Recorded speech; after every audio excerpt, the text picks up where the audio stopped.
dia, meu nome é Sullivan França e estamos iniciando mais uma edição do programa Foco e Gestão.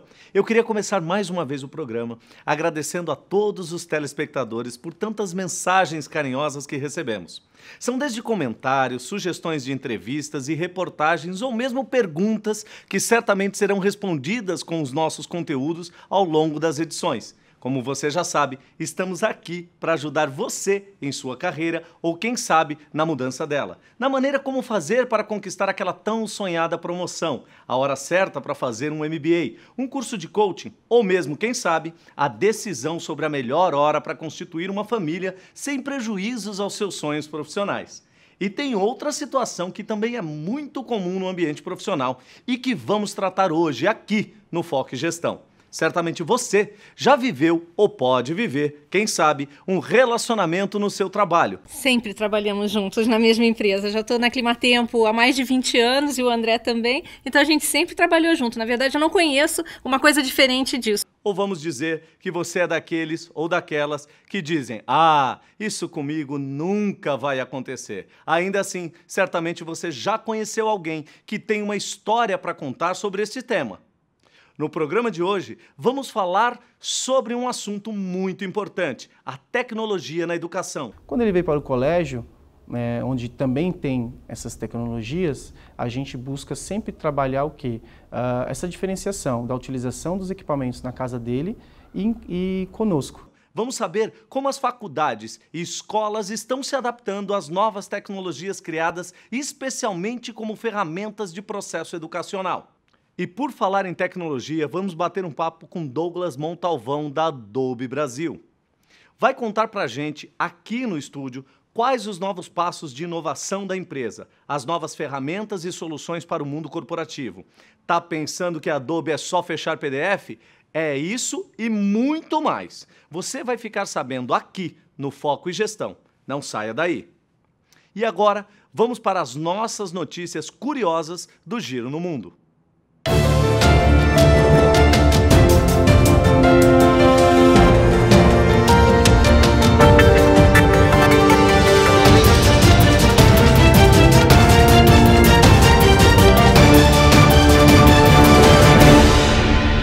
Caminhões autônomos. A NVIDIA, fabricante mundial de peças de computador, e a PACCAR, empresa do setor automobilístico, fecharam uma parceria para criar caminhões autônomos.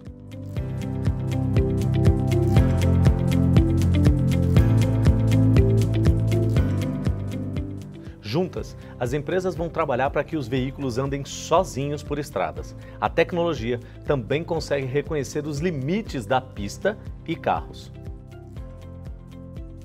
Voando alto.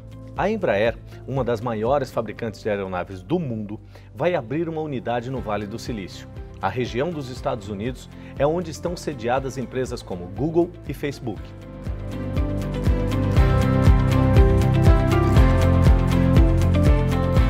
O objetivo é ter acesso aos pesquisadores e se aproximar das universidades mais inovadoras do mundo.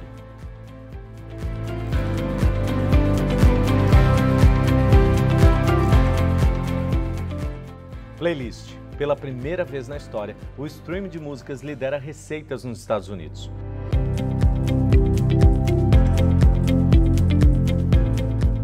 O mercado musical teve o maior faturamento desde 1998 e a participação do streaming cresceu de 9% para 51% nos últimos 5 anos.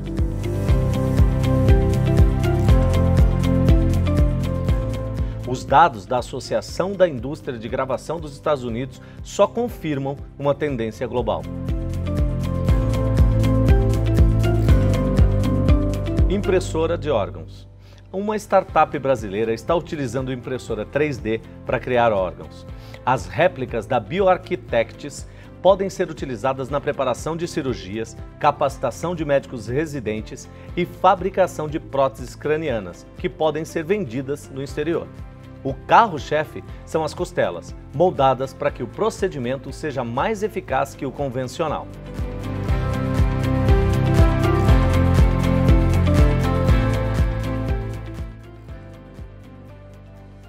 Carro do futuro.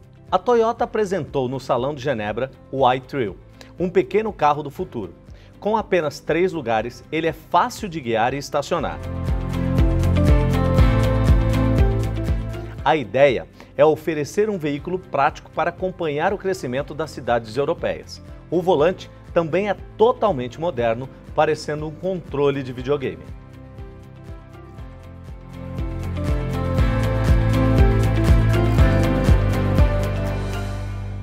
Secretária virtual. A Samsung lançou recentemente a nova assistente pessoal que pretende revolucionar o celular. O novo sistema vai oferecer auxílio personalizado, se baseando nos interesses, situações e locais.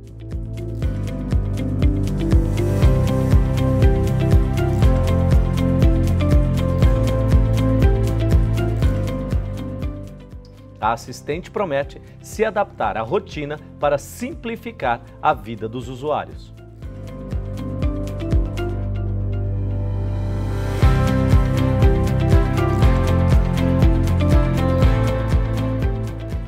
Revolução tecnológica. A Goodyear apresentou diversos conceitos inovadores para o setor automotivo.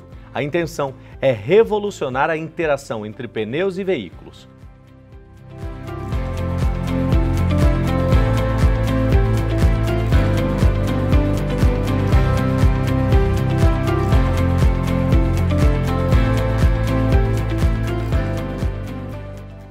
Uma das novidades é um pneu em formato esférico que utiliza a conectividade para coletar e compartilhar informações em tempo real sobre as condições de direção.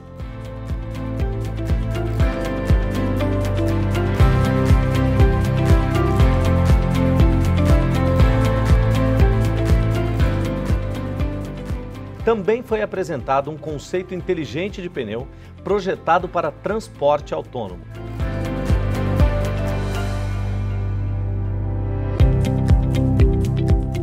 Helicóptero ecológico. A Bell, fabricante de helicópteros norte-americana, apresentou o veículo do futuro. Além do design moderno, o helicóptero é mais ecológico, confortável, silencioso e fácil de pilotar. A estrutura é feita de materiais de origem mais ecológica para evitar utilizar os metais tradicionais. O Kiru L7 é um projetor de imagens portátil que vai ajudar quem quer fazer apresentações em viagens a trabalho. O dispositivo se conecta com outros aparelhos por meio de Wi-Fi ou Bluetooth. Tem 8 GB de armazenamento e suporte para USB. Entrada HDMI, alto-falante embutido e projeta imagens em alta resolução.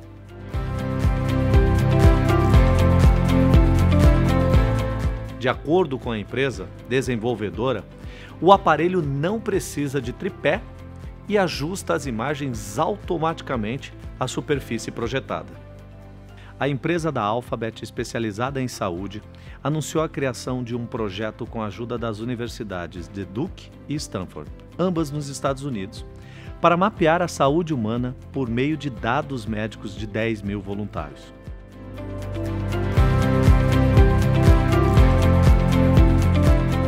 O programa, denominado Project Baseline, pretende detectar sinais que antecedem doenças e, para isso, vai monitorar os participantes através de sensores conectados no corpo, além de amostras de sangue e saliva.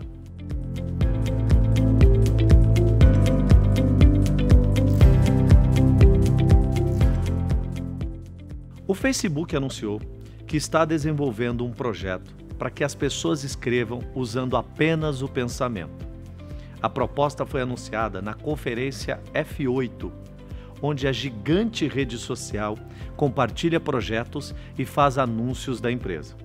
De acordo com o time de programadores do projeto, usar apenas a mente para digitar permitiria escrever 5 vezes mais rápido do que com smartphones. Os desenvolvedores do projeto pretendem usar sensores não invasivos para conectar a tecnologia com o cérebro.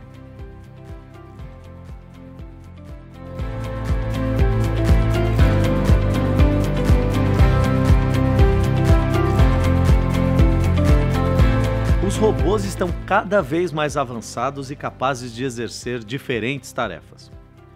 Tanto nos Estados Unidos quanto no Brasil, Um serviço que vem crescendo muito é o de robôs consultores.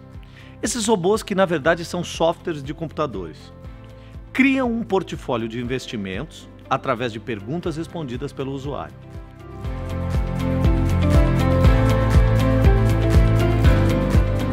Eles também são responsáveis por compras e vendas de produtos, renovação de títulos e balanceamento periódico. No Brasil, empresas como Verius, Alcanza e Magnets oferecem esse serviço.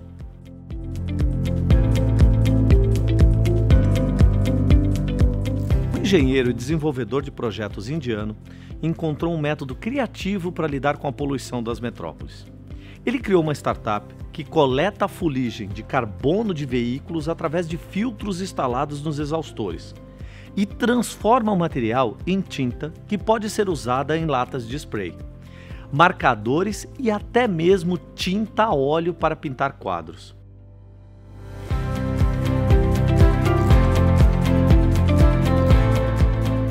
O programa não só cria tinta através de emissões de carbono, mas também ajuda a limpar o ar, pois filtra 95% das emissões do carro.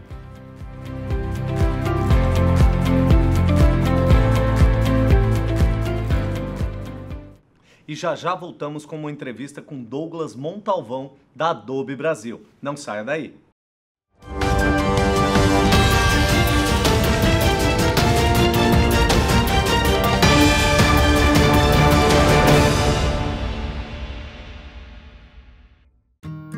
Imagine o que você faria se pudesse escolher como começar o seu dia, onde trabalhar. Imagine se você pudesse ter mais tempo. O que você faria?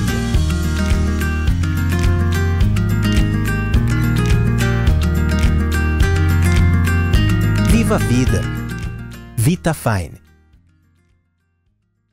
O Espaço França é o mais moderno centro de eventos da América Latina. Organização, conforto, comodidade e experiência personalizada com sofisticação e requinte para eventos corporativos. O Espaço França conta com 4 diferentes salas.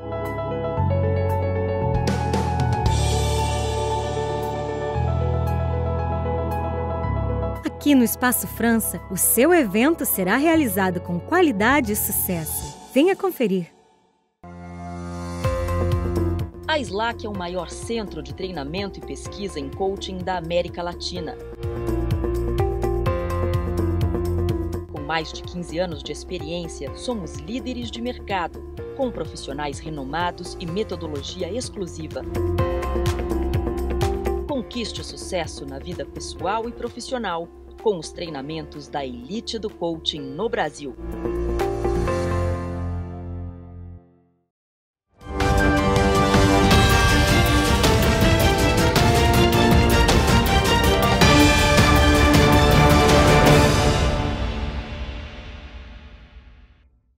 Estamos de volta com o segundo bloco do programa Foco e Gestão e vamos receber para uma entrevista o Douglas Montalvão. Ele é diretor de soluções e Customer Success para a América Latina da Adobe Brasil. Seja muito bem-vindo, Douglas. Obrigado. Obrado por aceitar o nosso convite. Obrigado a vocês pelo convite. É um prazer estar aqui com vocês hoje. Douglas, há 5 anos, né, o valor das ações da Adobe quadruplicou. Qual é o segredo para isso? Curioso, né? A Adobe, todo mundo fala do Business Transformation, transformação dos negócios, todo mundo fala da nuvem.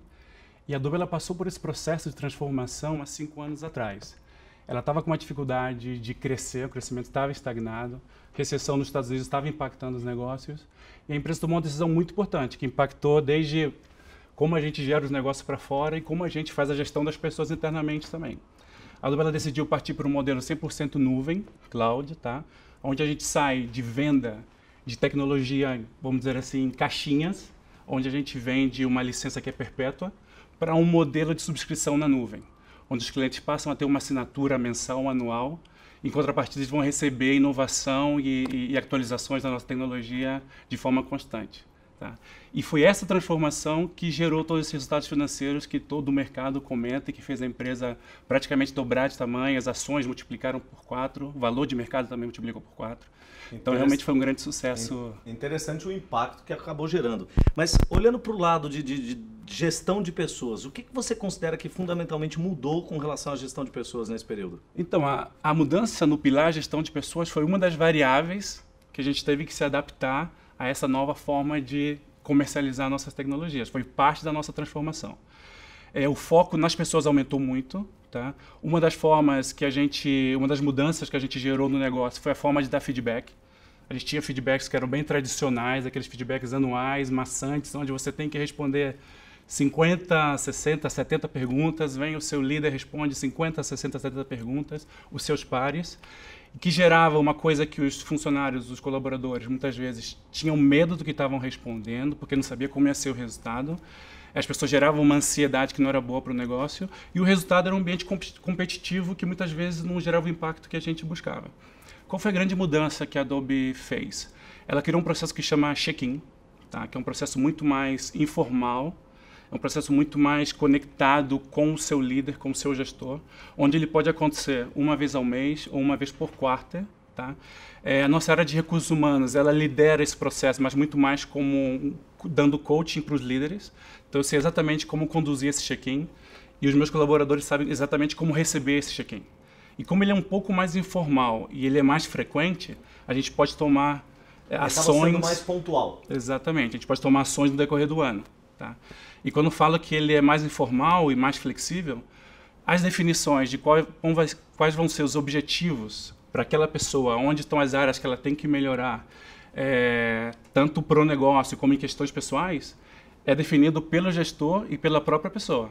Tá? Uma curiosidade, por exemplo, acabei de fazer algumas sessões de check-ins com alguns dos meus colaboradores e uma das pessoas que trabalha comigo, ela se autoimpôs o objetivo de tirar uma nota mínima nas aulas de espanhol que ela está tomando agora, que é importante para o nosso negócio, porque a gente tem uma atuação América Latina. Legal. Então, uma coisa para o desenvolvimento pessoal dela e que a gente, em conjunto, definiu uma meta. E como eu posso ajudar ela a alcançar essa meta. A definição dessa meta é algo feito em conjunto, como você mencionou agora, ou o sujeito tem uma liberdade para colocar a nota dele? Como é que é isso? É entre o manager, o líder e a pessoa. Tá. O recurso humano, ele dá o alinhamento. Ele faz, como eu te comentei, esse treinamento, esse coaching de como conduzir esse processo. Okay. Mas todo o processo para definir quais vão ser os objetivos e os resultados esperados é com o manager e com o colaborador. Então, ele tem essa flexibilidade para, em consenso com o seu gestor direto, decidir ali o que ele precisa e qual a nota que ele quer alcançar. O que ele acha que é importante para ele e o que a gente, em conjunto, acha que é importante para a empresa. Douglas, como é que você vê a liderança na Adobe, no Brasil e em outros países? Existe diferença entre a liderança aqui e fora? Na verdade, não. A Adobe, apesar de ser uma empresa global com escritórios em diferentes países, a nossa área de recursos humanos ela é centralizada. Tá? E com toda essa transformação que a gente passou, como a gente já comentou há 5 anos atrás, a função da nossa área de recursos humanos hoje ela é muito mais para habilitar e empoderar os gestores para fazerem gestão dos seus colaboradores.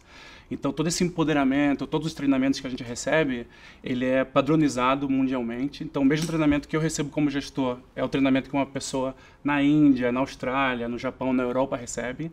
Então, toda a questão cultural da empresa, dos valores, de como abordar a mesma questão do check-in, ele é globalizado. Então, faz com que você não veja essa diferença de gestão de pessoas nos diferentes países. Douglas, vocês têm um RH centralizado, como você bem colocou, e traz, lógico, nesses treinamentos aí a cultura da empresa e os valores.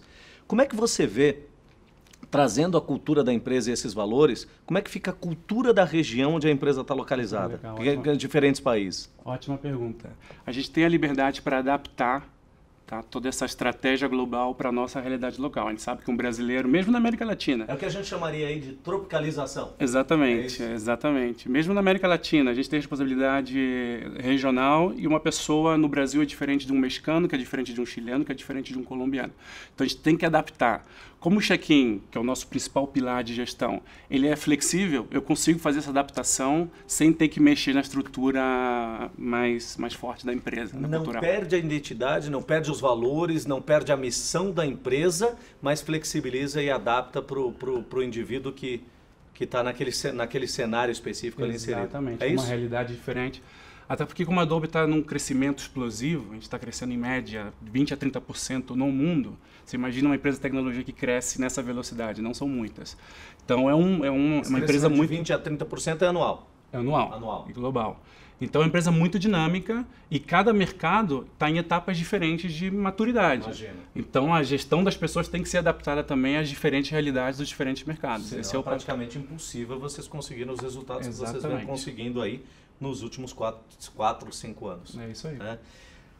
Tem crescimento, isso tá nítido, você já compartilhou aqui com a gente, mas não é porque só tem crescimento que não tenha desafios. Deve ter Estamos desafios. cheios, desde as 9 da manhã E às 6 da acredito tarde. que é a superação de desafios que justamente justifica todo esse crescimento.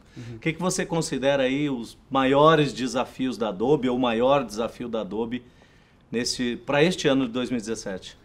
Nosso principal objetivo, falando globalmente, principalmente na América Latina, é ajudar os nossos clientes a passarem pelo mesmo processo de transformação digital que nós passamos há 5 anos atrás. A gente costuma dizer que a Adobe ela foi o cliente zero da própria Adobe. Porque todo esse processo de transformação, a questão tecnológica, nós usamos a nossa própria tecnologia. E nos ajudou também a desenvolver novas tecnologias, segundo a nossa experiência. Então, assim, quem melhor sabe como chegar lá, quem já passou por esse processo.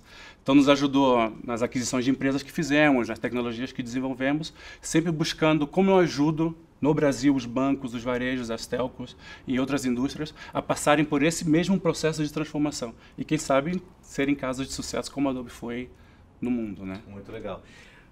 Existe o crescimento e existe esse desafio. O crescimento que vocês tiveram nesses últimos 5 anos, ele era o que vocês imaginavam? Foi além? Foi inferior ao que vocês imaginavam? Qual foi o impacto da recessão que nós tivemos aqui, né? Estamos ainda meio que vivenciando e prestes a sair, assim nós esperamos. Qual foi o impacto dessa recessão no planejamento estratégico e no próprio negócio da Adobe? Para a gente a questão econômica é um desafio a mais, tá? Mas os nossos clientes, por 3 pilares até, pela questão do desafio que a gente não está vivendo os melhores momentos da nossa economia. A questão que o nosso mercado ele é muito competitivo. E se você pensar, os consumidores estão cada vez mais exigentes. Hoje as pessoas não querem pedir pizza pelo telefone, por exemplo. Né? Então a questão dos canais digitais, dos apps, né? Dos aplicativos. Até pedem pelo telefone, mas por aplicativo. Né? Exatamente. O sujeito não quer o contato Exatamente, de voz, ele ali. quer apertar 3 botões e que a Exato. pizza esteja na casa dele, quentinha, no sabor que ele pediu e no tamanho que ele pediu. E em alguns minutos, ele também não quer esperar para que saia a pizza. Então nosso consumidor, com toda a questão das redes sociais, da internet, do celular, eles estão cada vez mais exigentes. Então se a gente soma esses 3 pilares, o desafio econômico, mais a questão de a gente estar no mercado, que é muito competitivo no Brasil e na América Latina em geral, e que os consumidores estão cada vez mais exigentes, os nossos clientes, o que eles buscam na Adobe é exatamente essa capacidade de se diferenciar através da transformação digital.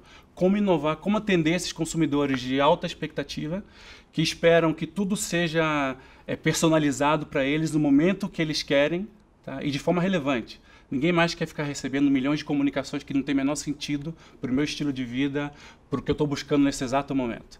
Então é nesse sentido que a Adobe está ajudando diferentes empresas hoje no Brasil. Como atender a esses consumidores muito mais exigentes, como eu já comentei, de forma personalizada, relevante e como gerar valor agregado para eles. Né? A Adobe, a gente sabe que ela tem um DNA inovador. Como é que vocês fazem para que esse DNA esteja presente na vida dos colaboradores? Realmente, inovação está no nosso sangue, é como a gente se supera dia a dia, até porque a gente está numa indústria digital. Digital, se você pensar o que a gente estava falando ano passado, o que a gente fala hoje é coisa de dinossauros, vamos dizer assim. Em janeiro já não se fala mais. O mundo já avançou, a tecnologia já avançou, os consumidores já avançaram nas demandas e exigências deles. Então a Adobe, ela sim tem a coisa da inovação muito presente no seu dia a dia, a forma que a gente consegue se diferenciar dos nossos competidores. Ela foi considerada pela Forbes uma das empresas mais inovadoras do mundo. E como a gente incentiva isso no dia a dia, mesmo no Brasil, que a gente não está na área de desenvolvimento, vamos dizer assim. Aqui localmente a gente comercializa a nossa tecnologia, a gente entrega, faz o delivery e a gente faz a manutenção dos nossos clientes. Mas a gente tem que ser inovador também, a gente tem que ser criativo. Né?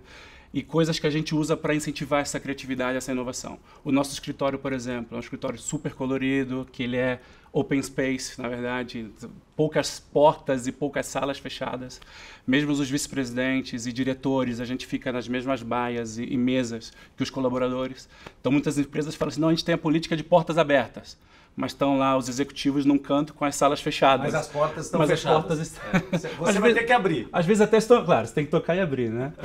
No nosso caso, a nossa área de líderes é uma mesa, tá? Não tem portas, então? Não tem porta. É um espaço, a gente tem, aqui a gente está no Morumbi, e exatamente os mesmos espaços para os colaboradores são os espaços que os diretores e vice-presidentes têm. Então isso motiva com que as pessoas possam criar, possam questionar, motiva que nós sejamos uns líderes mais humanos, mais presentes, que conheçamos realmente o que está acontecendo. Outro ponto que incentiva também a inovação dos nossos colaboradores, que eles têm disponível por ano $10 mil para investir na sua própria educação. Tá pré-aprovado, é um dinheiro que é dele, sem um compromisso de ter que assinar uma carta que eu vou ter que ficar nos próximos 6 anos, sem ter que pagar de volta para a Adobe se a pessoa for embora no curto prazo. E é uma decisão entre o gestor e a pessoa. Obviamente que são cursos de pós-graduação, de graduação, que têm a ver com o negócio da Adobe, mas ele é livre e é definido entre o gestor e a pessoa. Então, é uma forma também da pessoa estar sempre se atualizando para poder inovar.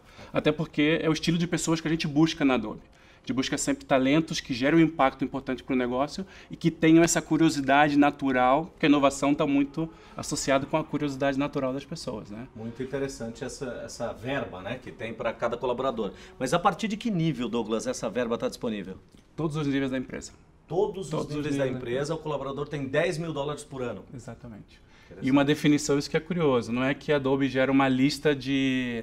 Esses são os cursos que você pode tomar, às vezes a pessoa não estaria interessada em algum daqueles cursos. Okay. Não, é a decisão do colaborador, com o seu líder, qual tipo de curso que ela vai tomar, aonde ela vai tomar. Estados Unidos, Europa, Brasil, a decisão... Ele tem essa liberdade. $10 mil por ano. Desde que esteja conectado com o negócio. Desde que esteja conectado com o nosso negócio. Tá. E no próximo bloco teremos uma reportagem sobre relacionamento no trabalho. Não saia daí, eu espero você aqui.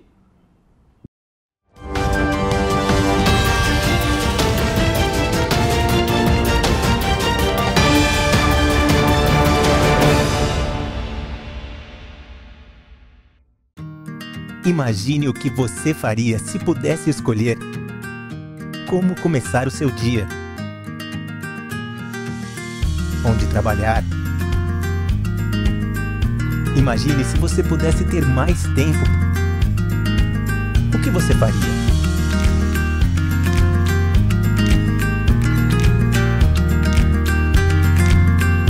Viva a vida. VitaFine. O Espaço França é o mais moderno centro de eventos da América Latina. Organização, conforto, comodidade e experiência personalizada com sofisticação e requinte para eventos corporativos. O Espaço França conta com 4 diferentes salas.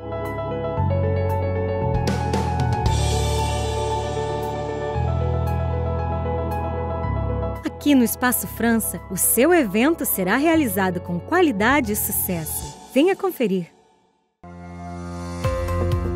A SLAC é o maior centro de treinamento e pesquisa em coaching da América Latina. Com mais de 15 anos de experiência, somos líderes de mercado, com profissionais renomados e metodologia exclusiva. Conquiste o sucesso na vida pessoal e profissional, com os treinamentos da elite do coaching no Brasil.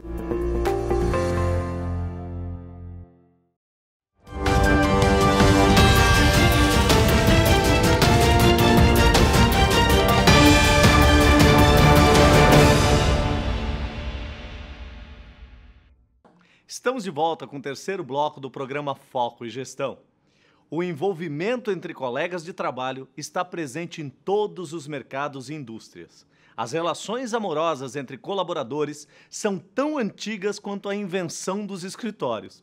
A compreensão maior proporcionada pela intimidade do casal é um ponto geralmente considerado positivo nas interações profissionais. Hoje, o relacionamento íntimo entre pessoas que trabalham no mesmo ambiente é cada vez mais comum nas empresas. Os gestores podem estabelecer códigos de ética, mas as regras não devem interferir na liberdade individual de cada pessoa. Nós fomos a uma empresa para falar um pouco sobre esse assunto. Vamos acompanhar a reportagem? O brasileiro passa a maior parte do seu dia trabalhando. E em meio às demandas profissionais, é possível que um sentimento mais profundo surja entre colegas. Pelo convívio aproximado e constante, não é raro que casais se formem entre profissionais que dividem o mesmo espaço. Conheci o André na faculdade, né? Eu sou um pouquinho mais nova que o André, eu entrei depois dele, ele já estava na faculdade quando eu entrei, mas a gente só começou a namorar lá no finzinho, nos últimos meses de aula que a gente começou a namorar. Bom, a gente estudou na mesma faculdade, né, na UFRJ no Rio de Janeiro, na mesma universidade, e... Bom, eu sou mais antigo que ela, mas a gente acabou se formando junto, né? Sempre esbarrei muito com ela nos corredores da faculdade, mas a gente só foi namorar mesmo quando a gente começou a namorar. Aliás, a gente começou a conversar quando a gente estava saindo da faculdade, né? E começamos a namorar, já estava quase terminando o curso já. Com tanta experiência de convívio, eles conseguem reconhecer as vantagens e desafios de viver tão próximos na vida pessoal e profissional. Aqui dentro da Climatempo a gente tem vários casais, né? Então nem chega, pra gente é muito natural isso. Na meteorologia isso é muito natural. Eu não vejo como tabu, não vejo como problema, não vejo como tabu. Mas algumas pessoas até falam pra mim, nossa, como é que você consegue trabalho e casa? Pra mim é fácil. André gosta de lembrar com carinho de quando conheceu Patrícia, mas já aprendeu a lição e prefere não falar sobre trabalho com a esposa quando eles voltam para casa. Para ele, preservar a intimidade traz benefícios para o convívio e também para as atividades que ambos realizam na companhia. Olha, tem suas vantagens e desvantagens, né? Eu não procuro levar muito trabalho para casa não, tá? Só em últimos casos mesmo que a gente faz reuniões em casa, né? Mas quando a gente trabalhava mais na previsão, até a gente discutia a previsão mais em casa, saía de carro, olhava para o céu, comentava, tá assim, tá assado, né? Mas depois que a gente passou por uma parte mais administrativa, ela está num setor meio diferente do meu, embora são bem independentes. A gente conversa um pouco quando tem necessidade, mas não se aprofunda muito no trabalho em casa, a não ser que no momento ali a gente esteja bem direcionado para aquilo, né? Apesar dos limites entre liberdade individual e as regras das empresas, muita gente já se envolveu com alguém do trabalho. Agora, é preciso lembrar de um detalhe. Nem sempre uma relação de amor é um mar de rosas. Por isso, o envolvimento de pessoas que trabalham juntas também pode trazer preocupações para as empresas. Bom, são várias implicações, né? Primeiro, há a necessidade de se encontrar um ponto de equilíbrio, né? Que de um lado respeite a vida pessoal, a intimidade do trabalhador, e de outro lado que se preserve também o ambiente profissional, isento de interferências externas, de situações de potencial favorecimento, de potencial conflitos de interesse. Então, eu entendo que o caminho para se encontrar esse ponto de equilíbrio é justamente esse ponto de conciliação dos interesses dos dois lados que se encontram numa situação como essa, né? A tendência é que não haja uma proibição absoluta de relacionamento entre empregados. O que eu entendo que é possível é que a empresa estabeleça regras justamente para evitar, como eu mencionei, situações de potencial conflitos de interesse. Por exemplo, uma área que tenha por função avaliar desempenho de uma outra área. E você tem aí um casal se relacionando cada qual numa dessas duas áreas. Pode haver um conflito de interesse, né, nessa situação. Ou dentro da mesma estrutura hierárquica, se você tem, por exemplo, um chefe e um subordinado num relacionamento afetivo. Essa situação pode eventualmente sim levar a uma situação de constrangimento desse subordinado em relação a todos os seus pares, E também um desconforto de todos se esse subordinado terá uma situação privilegiada de favorecimento, de privilégios em relação aos seus pares pelo fato de ter um relacionamento afetivo com o seu superior, né? Então, numa situação como essa, o ideal é que a empresa ela crie regras que preservem essa vida íntima, essa vida pessoal dos empregados, mas que se busque soluções para se resolver situações que causem constrangimentos ou desconforto no ambiente de trabalho. Por exemplo, discutindo abertamente com o casal a possibilidade de alocação de um deles para uma outra área que esteja fora dessa mesma estrutura hierárquica, por exemplo, né? Eu acho que o importante é que cada empresa ela tenha a sua regra de uma maneira clara, que encontre esse ponto de respeito e equilíbrio aos interesses todos que estão em jogo aí para que não haja um prejuízo à vida pessoal do trabalhador, para que ele não tenha uma proibição absoluta de se relacionar com quem bem entenda, e a empresa, por sua vez, também ela tenha preservado o seu ambiente empresarial, né? Como não existem regras fixas para manter o equilíbrio entre vida profissional e pessoal, e amar não é pecado, o bom senso e o diálogo são provavelmente as saídas mais recomendadas. Somente através deles, gestores e colaboradores saem ganhando. Amar é bom e trabalhar também. Então é preciso manter sempre uma postura discreta e separar relacionamento da atividade profissional para evitar problemas e desgastes. Algumas empresas proíbem, outras não se importam, mas uma coisa é certa. Todas concordam que é preciso ter bom senso. Nada de misturar as coisas ou resolver problemas no ambiente de trabalho, ok? Lá, o que importa é a sua imagem profissional e não pode deixar o emocional influenciar.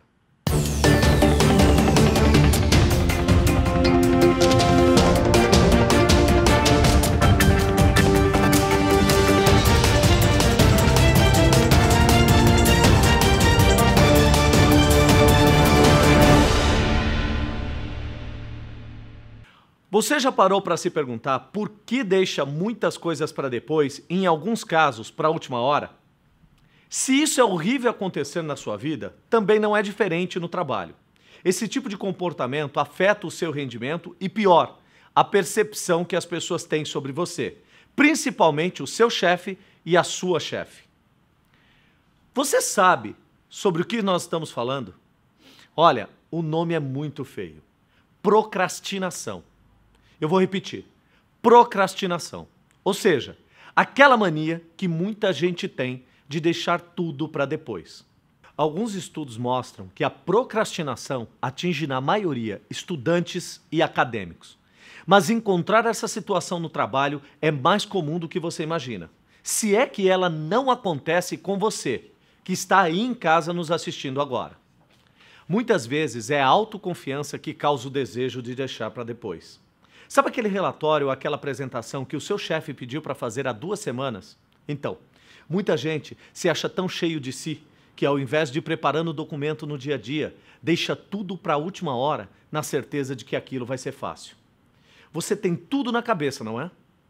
Bom, mas aí, naquele dia fatídico que você deveria entregar o documento, surge um problema inesperado, pessoal ou no trabalho, que você simplesmente não consegue entregar ou, na melhor das hipóteses, vamos dizer assim, entrega um trabalho, com perdão da palavra, meia boca.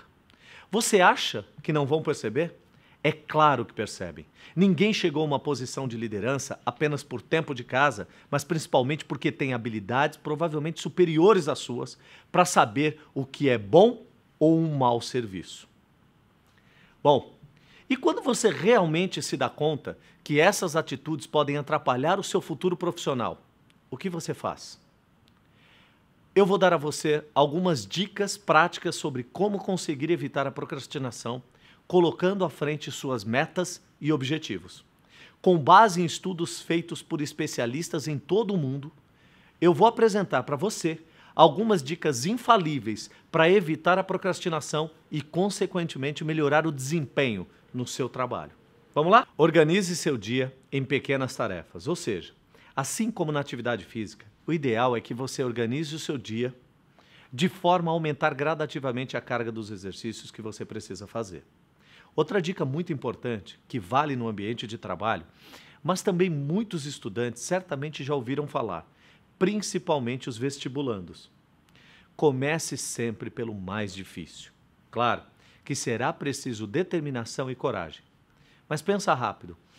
Você prefere terminar o seu dia mais leve ou tenso, na pressão? Nossa próxima dica é tão elementar que é triste pensar que muita gente não faz, principalmente com tanta tecnologia disponível. Faça uma lista com todas as suas atividades. Os sistemas iOS, Android e Windows oferecem diversas soluções para que você se organize melhor e produza mais. Mas, gente, eu vou falar uma coisa. Se você é daqueles que acha que a tecnologia vai dar mais trabalho ainda, anote tudo num caderninho. E um pedaço de papel que seja, não importa. Pode ter certeza que já é um ótimo começo para o seu dia render mais, muito mais. Outra recomendação fundamental. Você deve delimitar as suas prioridades. Ninguém melhor que você para saber o que deve vir antes. Você tem muito trabalho para entregar segunda-feira e na sexta passada nem começou a fazer? Talvez você tenha que sacrificar o seu fim de semana, muito provavelmente porque deve ter ficado alguns dias dando prioridade para coisas menos importantes. Por fim, vou dar uma recomendação infalível para você. Ninguém quer que você passe dias e noites em claro, que sacrifique suas noitadas ou fins de semana. Afinal, as empresas precisam de colaboradores saudáveis que se importam cada dia mais com o bem-estar de cada um. Pensando nisso, que tal diminuir um pouco o tempo que você usa em redes sociais e nesses aplicativos de mensagem? Claro, ninguém quer tirar o lazer de suas horas vagas. O problema é quando você sempre encontra tempo para essas atividades, mas nem sempre entrega seus trabalhos na data certa. Se você levar em consideração essas dicas, eu tenho certeza de que a partir de amanhã, ou quem sabe hoje, a sua vida será bem melhor. Sobre este mesmo assunto, a nossa equipe conversou com o professor Hélio Roberto Deliberador, do Departamento de Psicologia Social da PUC de São Paulo. Vamos ver o que ele tem a dizer sobre esse tema? Nesses dias, é um bom momento de conversarmos sobre procrastinação, porque ontem milhares de pessoas, ou milhões até, entregaram sua declaração de imposto de renda no último momento, no último prazo, ou perderam esse prazo, possivelmente por dificuldades de se planejar e de atender o prazo com antecipação, porque é uma atividade que depende de uma série de providências, levantamento de documentos, para que a gente possa prestar contas a cada ano do ano anterior das nossas atividades econômicas. Isso é um bom exemplo para a gente ter a dimensão de quanto esse problema, essa capacidade humana de adiar, de deixar para depois, de não dar prioridades às coisas, não ter o devido planejamento para fazer as coisas, atinge muitas pessoas, não é? E muitas vezes no mundo pessoal ou no mundo do trabalho. Pode acontecer de uma pessoa que você conhece que se atrasa sistematicamente nos seus compromissos. Não é? Isso causa um sofrimento tanto para a pessoa quanto para os outros. No mundo do trabalho, isso atinge muitas pessoas quando fazem as coisas atropeladamente porque não tiveram o devido planejamento, porque não tiveram a administração do tempo que é necessária para responder ao mundo que nós temos hoje. Porque o mundo que nós temos hoje coloca muitas situações para que a gente se distraia, para que a gente perca o nosso foco, para que a gente não tenha o devido planejamento das nossas coisas. Um outro tipo de procrastinação atinge as pessoas que têm ritos, que têm perfeccionismo, com a ideia da escravidão do perfeito, de fazer a coisa perfeita. E com a ideia de fazer a coisa perfeita, fica atido a pequenas situações com medo do fracasso, com medo de fracassar. Portanto, essa questão da procrastinação é alguma coisa muito relevante, no mundo de hoje. Por quê? Porque a administração do tempo é uma das questões fundamentais para a vida, para uma vida saudável, para uma vida de pessoas que têm que tomar decisões a cada momento de suas vidas e fazer o devido planejamento de suas vidas para que não tenha fracasso, para que não tenha distúrbios que depois podem ser situações que vão ao âmbito da psicopatologia. Porque eu, como psicólogo clínico, percebo muitas vezes na minha atividade clínica pessoas que têm sofrimento com obsessões, com ritos, com fracassos, com situações que as atingem e fazem com que tenha que procurar uma ajuda profissional de um psiquiatra ou de um psicólogo para resolver esse tipo de dificuldade que é comum à vida das pessoas numa sociedade complexa como a nossa. Você já percebeu que a tecnologia cada vez mais está sendo utilizada na educação? Pois é. E você já pensou se o seu amigo vira o seu chefe? Esses são os 2 temas das reportagens que nós veremos no próximo bloco. Não saia daí.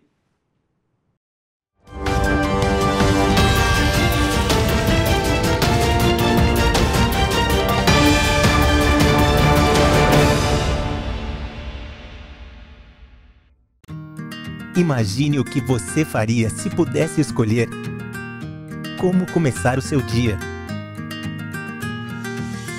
onde trabalhar. Imagine se você pudesse ter mais tempo. O que você faria?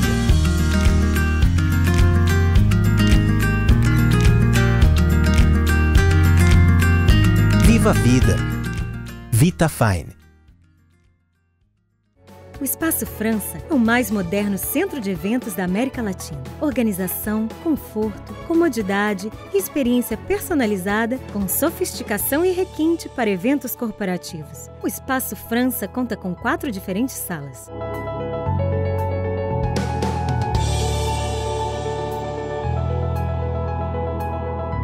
Aqui no Espaço França, o seu evento será realizado com qualidade e sucesso. Venha conferir. A SLAC é o maior centro de treinamento e pesquisa em coaching da América Latina. Com mais de 15 anos de experiência, somos líderes de mercado, com profissionais renomados e metodologia exclusiva.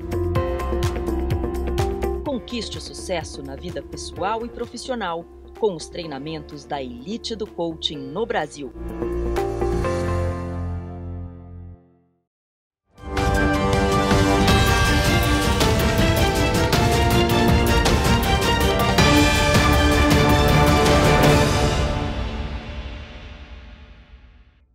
Estamos de volta com o 4º e último bloco do programa Foco e Gestão. Que a tecnologia faz parte do nosso dia a dia não é nenhuma novidade. Mas e na educação? Será que o tablet pode realmente substituir o livro? Cada vez mais, as escolas e professores estão buscando maneiras diferentes de ensinar para uma geração totalmente digital. Confira na reportagem. A tecnologia está presente em cada momento de nossas vidas. No trabalho, no lazer e até ajudando no aprendizado. Ela se tornou tão essencial na educação que escolas e universidades têm se modernizado cada vez mais. E as instituições vêm buscando trocar modelos antigos por opções ligadas ao universo digital. Acessar qualquer informação a um clique, na palma da mão. A tecnologia mudou o jeito de pensar, de se relacionar e também de educar. Agora, além dos livros, os alunos contam com uma série de sites, softwares e ferramentas que ajudam a fixar o que foi aprendido em sala e tornam as aulas muito mais divertidas e atraentes. Escolas e professores tiveram que se adaptar ao novo modelo, e agora os cadernos deram lugar aos tablets. Um dos colégios mais tradicionais de São Paulo vem mudando, aos poucos, seu método de ensino. Além das aulas tradicionais, a escola passou a oferecer espaços exclusivos para interação com a tecnologia.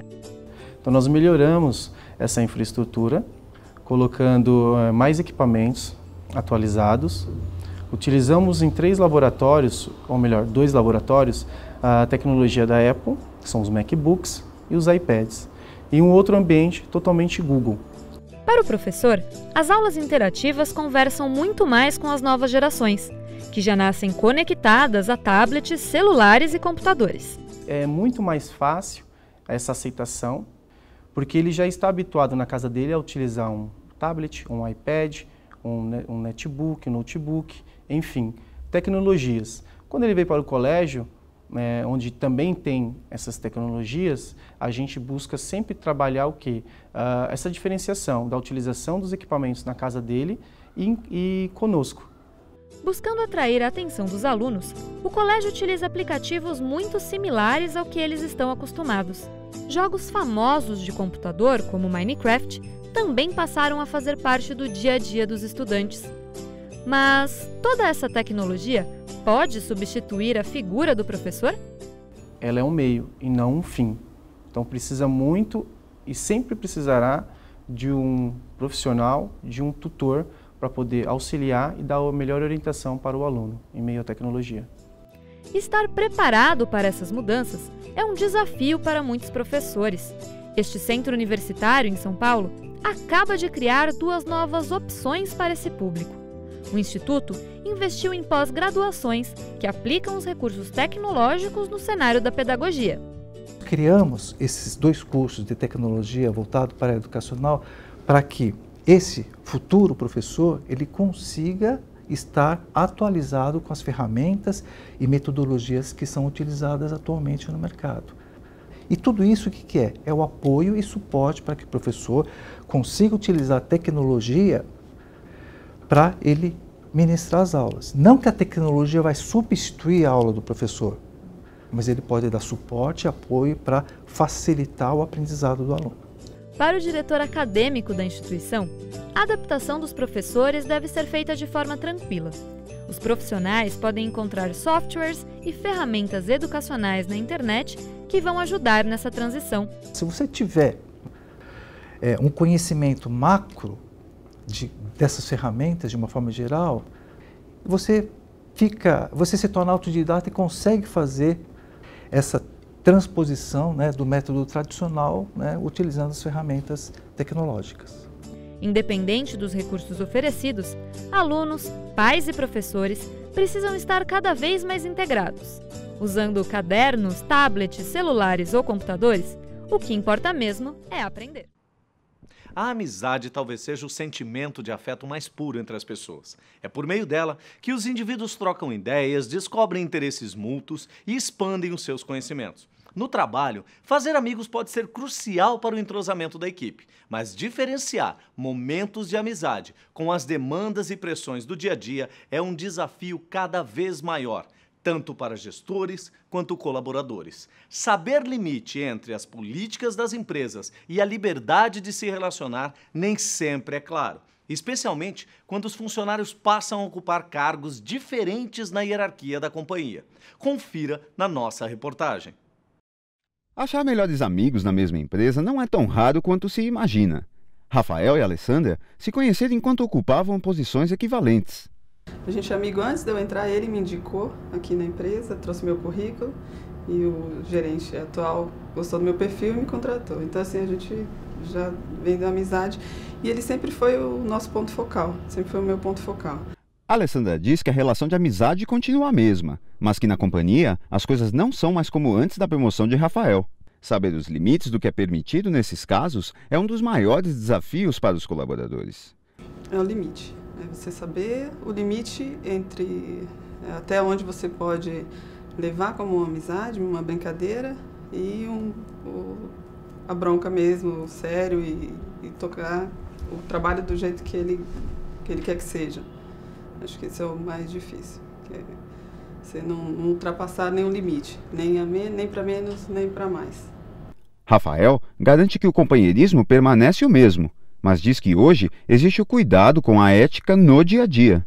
O grande desafio é não misturar as coisas, né? A gente conseguir justamente separar essa amizade, o relacionamento que tínhamos com amigos, com o profissional, né? E conseguimos fazer muito bem isso, tá? Porque como já tem uma maturidade na relação do líder com os liderados, a equipe é muito boa, as pessoas são muito maduras, isso facilitou até, para te falar a verdade. Viu? Como eu fazia parte da equipe, eles eram meus pares, eu conheço o dia a dia, sei a dificuldade de cada um, que às vezes você tem um líder ou um novo gestor que nunca esteve no operacional, não conhece o dia a dia e não viveu, não tem a vivência desses colaboradores, né? As dificuldades, os anseios. E como você era um par e você está no lado deles no dia a dia, você já conhece as dificuldades e como ajudá-los a superar. Então, na liderança, eu acredito que facilita e é um ganho para todos os colaboradores e também para a empresa. Virar chefe do seu melhor amigo é uma experiência que muda a relação de amizade dentro e fora do trabalho. Uma pesquisa realizada pelo Center for Creative Leadership mostra que essa transição é considerada muito difícil por mais da metade das pessoas que ocupam cargos de gerência. Outros estudos indicam ainda que ter melhores amigos no trabalho pode ter um impacto positivo no engajamento das pessoas e, consequentemente, na rentabilidade das empresas. Subordinado ao melhor amigo ou assumindo a chefia, a dica de ouro para manter a amizade na empresa e fora dela continua a mesma: uma boa conversa. Tá aí uma situação que tem grande potencial para produzir bons resultados. Amigo de verdade colabora, ajuda, incentiva e torce pelo outro. Se essa relação não dá certo, acabou a amizade. Mas, assim como o relacionamento amoroso, é preciso separar muito bem as coisas. Não é porque o seu chefe também é seu amigo que terá alguma vantagem ou pode não respeitar a hierarquia no trabalho. No ambiente corporativo, evite apelidos, segredos ou risadinhas. Tudo o que costuma fazer com um amigo precisa ficar do lado de fora ao entrar no trabalho. O Foco em Gestão deste sábado vai ficando por aqui. Mas não se esqueça, traga suas sugestões, perguntas e dúvidas sobre assuntos profissionais. Se você tem também um relato curioso que aconteceu no seu trabalho, conte sua história pra gente. Aqui na tela você encontra os nossos canais no Facebook e Instagram. Participe, teremos imenso prazer em responder. Um bom dia para você, um ótimo final de semana. Sábado que vem nos encontramos aqui no Foco em Gestão da Record News.